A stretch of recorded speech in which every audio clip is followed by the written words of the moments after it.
വർഗീയത പറഞ്ഞാൽ ആ വർഗീയതയെ എതിർക്കുക തന്നെ ചെയ്യും, ഒരു സംശയവും വേണ്ട. ആണുങ്ങളായാലേ അല്പസ്വല്പം നാണോ മാനോ ഒക്കെ വേണം. അതിനൊരു കോംപ്രമൈസും ഇല്ല. അത് ഞങ്ങളുടെ UDF-ന്റെ കൂടെ നിലപാടാണ്. ആര് വർഗീയത പറഞ്ഞാലും ഞങ്ങൾ അതിനെ ശക്തിയായി.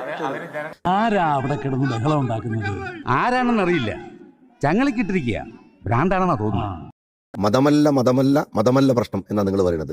മതമാണ് പ്രശ്നം. എനിക്ക് എന്റെ മതം പ്രശ്നം തന്നെയാണ്. അപ്പൊ മതം ഒരു പ്രശ്നം ആയതുകൊണ്ട് മതം താങ്കൾക്കും ഒരു പ്രശ്നമാണ്. ആണ്, തീർച്ചയായിട്ടും മതം ഒരു പ്രശ്നമാണ്. ഇവിടെ മതത്തിന്റെ പേരിൽ വിഭജിക്കപ്പെട്ട ഒരു രാജ്യത്ത് നമ്മൾ പിന്നെയും മതവും പറഞ്ഞ് ജീവിച്ചുകൊണ്ടിരിക്കുന്നു. എങ്ങനെ മതം? അപ്പൊ മതം പറയണ്ടേ? പറയാതിരിക്കുന്നില്ല നല്ലത്. പറയണം എന്നാണ്, പറയാതിരുന്നോണ്ട് കാര്യമില്ല. മതമാണ് പ്രശ്നം എന്ന് പറഞ്ഞു അല്ലേ? അപ്പൊ തിരിച്ചു പറയണത് എന്താണ്? മതമല്ല പ്രശ്നമല്ലേ പറയേണ്ടത്? പോയി പണി നോക്കണോ?